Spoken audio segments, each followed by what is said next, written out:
Chers compatriotes, je reviens à vous à peine 24 heures après ma dernière sortie pour apporter quelques éclairages sur les événements d'aujourd'hui. Ce qui s'est passé est indigne d'une démocratie comme le Sénégal. Ce qui s'est passé est la parfaite illustration des velléités dictatoriales de Macky Sall et de son régime. De quoi est-il question? J'avais annoncé depuis très longtemps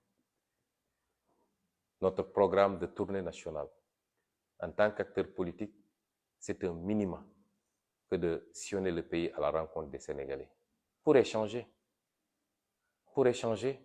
recueillir leurs doléances, vivre avec eux leurs problèmes, mais également pour partager avec eux les solutions que nous proposons pour amener le Sénégal à un autre niveau. Cette tournée, nous l'avons démarrée aujourd'hui. Vous m'avez tous entendu hier dire clairement que je n'appelle à aucune mobilisation, aucun attroupement, parce que je ne suis ni en campagne électorale et je ne suis pas venu pour un meeting. Le concept du Nemmekou Tour, qui peut signifier en français rendre visite aux citoyens là où ils habitent. Le concept du Nemmekou Tour, c'est effectivement d'aller au plus près des réalités des Sénégalais. Et c'est pourquoi quand nous entrons dans une localité, particulièrement le milieu rural, nous allons rendre visite aux autorités religieuses, aux chefs de village. Nous allons rendre visite à nos militants, chez eux. Et il se trouve que par la grâce de Dieu, nous avons atteint un niveau de popularité dans ce pays qui fait qu'à chaque fois qu'on est annoncé quelque part, les populations se mobilisent spontanément, certains par sympathie, d'autres parce qu'ils sont carrément partisans, et d'autres par curiosité. Mais les citoyens se mobilisent spontanément pour venir nous rendre visite, pour venir à notre rencontre. Et aujourd'hui, nous avons commencé cette journée. Nous avons pu commencer par la commune de Niagagna pour présenter des condoléances. Nous avons continué sur la commune de Nguyen, où nous avons été très bien reçus par les populations. Il n'y a eu aucun trouble à l'ordre public. Nous avons échangé tranquillement avec les populations qui nous ont reçus à la place publique du village. Le chef de village était là, les deux chefs de village, l'imam était là, les dignitaires et notables étaient là, les femmes étaient là, les jeunes étaient là.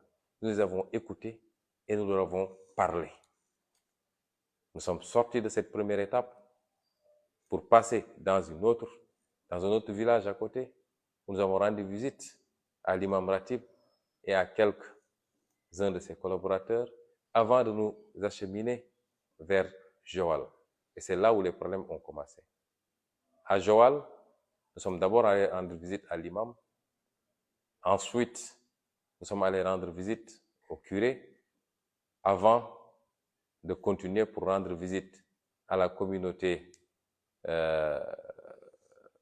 traditionnelle de Joal et enfin aux représentants du Khalife général des Mourides qui est une autre autorité qui prie énormément pour nous et d'une autorité publique. Chez l'imam, évidemment, tout le quartier ayant été informé de notre passage est sorti pour nous attendre devant la maison de l'imam. À la sortie, on les a salués et on a continué directement chez le curé. Et le capitaine de gendarmerie et son adjoint sont venus nous trouver dans le salon même du curé. Ce que je considère comme un sacrilège. Parce qu'il y a des us dans ce pays. Et il faut qu'on respecte un certain nombre de paramètres. Pour dire qu'il avait besoin de me parler parce qu'il a reçu une réquisition du préfet du département. Je lui ai demandé poliment d'évacuer la salle et de nous laisser terminer parce que j'aurais été chez certaines autres autorités religieuses de ce pays, ils n'auraient jamais eu le courage de venir nous trouver à l'intérieur pour faire ce qu'ils ont fait aujourd'hui. Et quand on est sorti de là-bas, il nous a parlé d'une réquisition, nous lui avons demandé de nous la présenter, ce qui fut fait, et nous avons vu que dans cette réquisition, le préfet leur demandait de maintenir l'ordre, ce qui est tout à fait de l'ordre du normal, c'est leur travail, ou de rétablir l'ordre si celui-ci venait à être perturbé, et que cette injonction valait de la date d'aujourd'hui où nous démarrons notre tournée jusqu'à la fin de cette tournée dans le département, c'est-à-dire le 25. Je me suis adressé à ce capitaine pour lui dire qu'ils étaient en train de créer des problèmes là où il n'y en avait pas. Que depuis que je suis entré dans le département, il n'y a jamais eu trouble à l'ordre public. Et que c'est leurs agissements qui risquaient de créer justement ces troubles à l'ordre public. Et qu'ils ne peuvent pas venir me trouver chez une autorité religieuse, à l'intérieur de son salon, pour me parler de troubles à l'ordre public. Et nous sommes sortis de là-bas pour nous acheminer vers l'étape suivante. Et c'est là-bas qu'ils ont commencé à tirer des grenades lacrymogènes contre les jeunes badauds qui étaient sortis spontanément parce qu'ils ont appris que j'étais de passage. C'est indigne d'une république, ces comportements. Notre gendarmerie nationale doit être redéployée à autre chose qu'à ces basses besognes. Et je peux vous assurer que j'ai même pitié de ces gendarmes qui sont des citoyens comme nous, ont leur ressenti. Ils savent très bien que ce qu'on leur fait faire, s'ils avaient le choix, ils n'auraient jamais fait. Et c'est dommage, et c'est à l'image de celui qui est à la tête de cette gendarmerie nationale aujourd'hui. C'est dommage parce que c'est la gendarmerie aujourd'hui qui trouble l'ordre public au lieu de le maintenir. C'est dommage parce que, à force de se comporter comme ça, ils ont fini par créer une situation de défiance systématique vis-à-vis des forces de l'ordre. Parce que durant tout le temps qu'ils se sont livrés à ces tirs de grenades lacrymogènes, ce qui était frappant, c'est qu'aucun jeune n'a bougé de là où il était. Et c'est une autre république que nous voudrions que cette image d'une gendarmerie désacralisée pour faire des tâches politiques, voire politiciennes. Mais ce que je voudrais dire à M. Macky Sall, parce que je ne m'adresserai pas à tout le reste de la chaîne, ils ne sont pas mes alter-égos, ni mes interlocuteurs, c'est qu'il perd son temps. Depuis 7 ans qu'on se fait face, s'il n'a pas encore compris qu'il ne m'inspire aucune peur quand je le vois agir ou parler, c'est un tout autre sentiment qui m'anime que la peur. De lui et de moi, s'il y a quelqu'un qui éprouve ce sentiment de peur vis-à-vis de l'autre, tous les Sénégalais savent que c'est Macky Sall. Caché derrière sa gendarmerie, caché derrière sa police, caché derrière sa justice, caché derrière ses renseignements généraux, caché derrière ses partenaires étrangers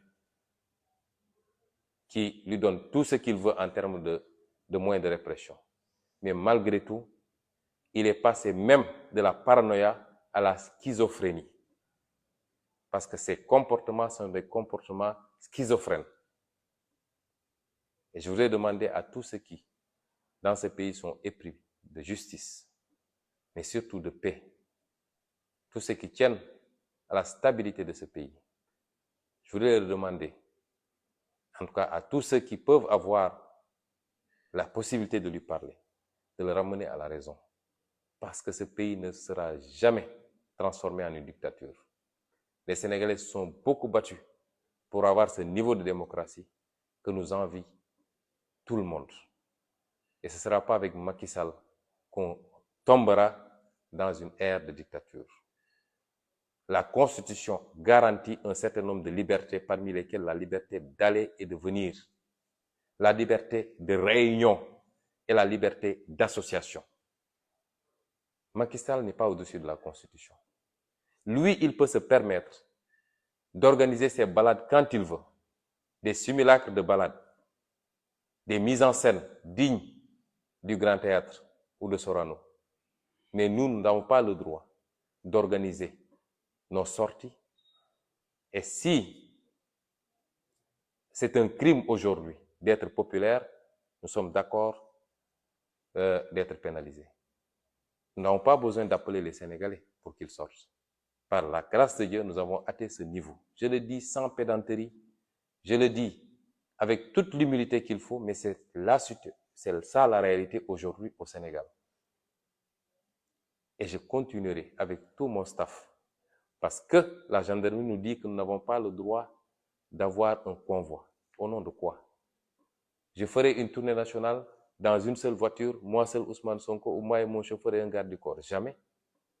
Je rappellerai aux Sénégalais et au monde entier que de 2009 à 2012, Macky Sall a fait le tour du Sénégal. Lui-même, il s'en vante en disant qu'il a fait plus de 4000 villages ou je ne sais pas quel autre chiffre.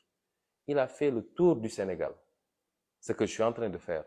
Abdoulaye Wade ne lui a jamais interdit de faire ces tournées-là. De 2009 à 2012.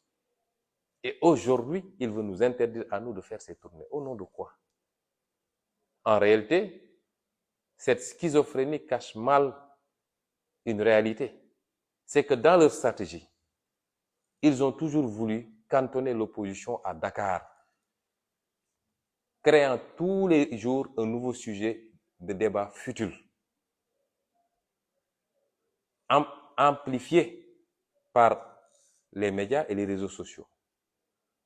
Des débats qui relèvent plus du fait divers que de la réalité du vécu des Sénégalais.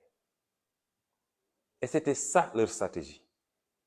Parce qu'ils savent très bien qu'ils ont perdu ce pays, qu'ils ont perdu l'estime des Sénégalais, et que nous, de l'opposition, qui avons gagné cette estime, il ne nous reste qu'à aller à la rencontre des Sénégalais pour parachever le travail.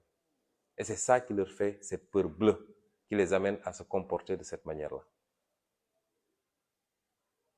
Lui, il a annoncé ces tournées économiques, qui ne sont que des tournées politiques déguisées. Et moi, je n'ai pas le droit de faire des tournées. L'injustice a atteint un niveau extrêmement grave dans ce pays. Les gens ont l'habitude de regarder faire, et dès qu'on réagit, ils essaient de nous coller l'étiquette de violence. S'il y a des non-violents dans ce pays, c'est nous. Nous sommes toujours attaqués. Nous sommes tués. Nous sommes emprisonnés. Nous sommes empêchés de circuler. Aux yeux et aux yeux de tout le monde. Et il suffit qu'on réagisse une seule fois pour qu'on dise qu'on est violent. Et je voudrais rassurer les Sénégalais enfin que nous allons tranquillement continuer cette tournée. Demain, s'il plaît à Dieu. Ce qu'ils ont déversé ici à Mbour en termes de gendarmes et de GMI, je crois que s'il arrivait quelque chose à Dakar, ils n'auraient pas suffisamment de troupes pour réagir. Mais ça ne passe pas parce qu'ils ne peuvent pas nous intimider. Demain, nous allons continuer tranquillement notre tournée dans les communes qui sont prévues. Nguyen, Nguyen, Malikunda et autres. Certainement, peut-être les communes du sud du département. Et nous la tiendrons comme nous l'avons démarré aujourd'hui. S'ils peuvent nous suivre avec ces pelotons de gendarmes, de GMI, tous ces camions, ces pick-up, tant mieux, ils n'ont qu'à nous suivre. Mais rien ni personne ne pourra nous empêcher, chez le Père Dieu, de continuer cette tournée sur l'ensemble du territoire national. Le Némé Couture continue de plus belle, Sénégalais.